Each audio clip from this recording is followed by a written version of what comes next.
After a long night of partying and drinking, I was finally ready to leave the club and go home. I left my friends behind and went outside to my car.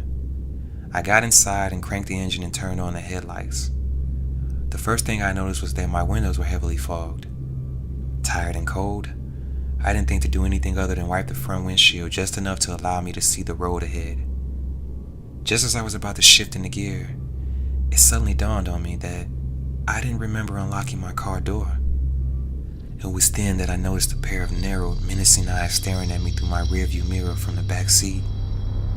He was wearing a hooded mask. Shit. I've been having a crippling headache all morning. It was so bad that I could barely see or turn my head. I never felt such pain. It had come from out of nowhere, and nothing I took helped it. As I laid on the couch with a cold towel on my head, I heard scratching at the balcony door that I readily recognized as the signal my cat gave me when he wanted to come back inside. I got up and opened the balcony door, and my cat rushed in. As I turned around after locking the balcony door, I found my cat angrily hissing and clawing at me. I tried to figure out what was wrong with her, but then she suddenly leapt towards me. I covered my face thinking she was about to claw the shit out of me, but then I heard her body collide into the balcony window. She wasn't hissing at me, but something that she saw behind me. My headache went away immediately after that strange incident, and to this day, I've never experienced a headache like that again.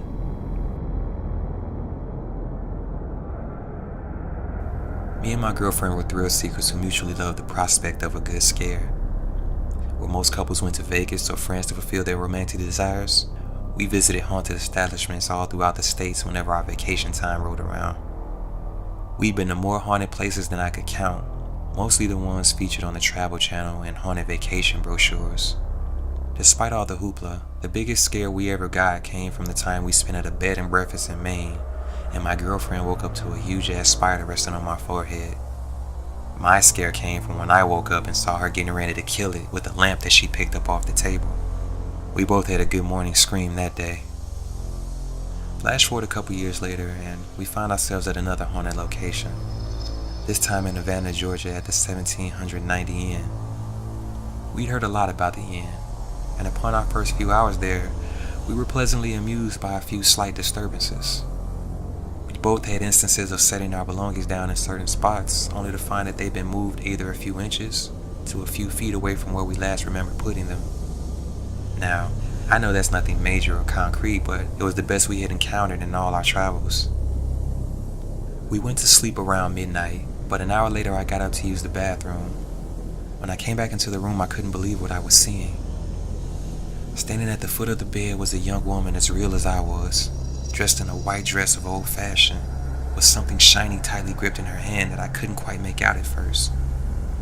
After clearing the sleep from my eyes, I could tell that they were a pair of scissors, and not the kind you see nowadays, but the kind your grandmother probably had. You know, the kind that could cut an iPad in half. She was staring angrily at my sleeping girlfriend. I said, "Who the hell are you, and what are you doing in here?" My girlfriend awoke to the sound of my voice and looked at me like I was crazy. She then turned to where I was staring and let off a short scream when she saw the young woman.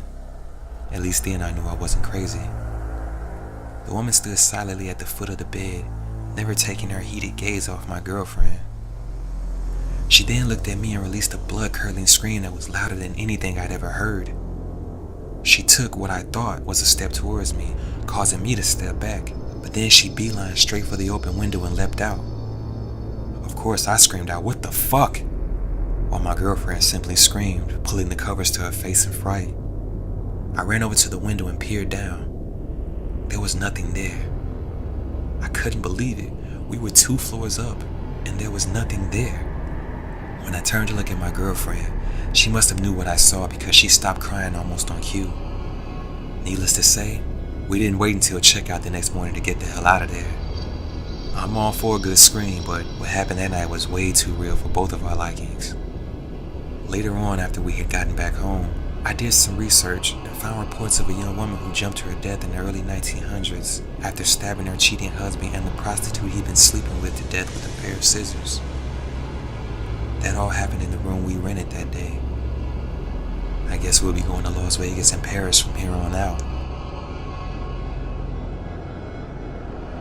My wife and I had just watched a news report covering the latest victims in what had been a string of murders in our area by a serial killer dubbed the Midnight Stalker.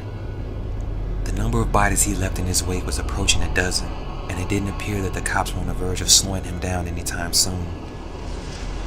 Naturally, my wife was terrified that our house would be the next unfortunate crime scene featured on the news, causing her to lose countless hours of sleep throughout the night from sheer paranoia.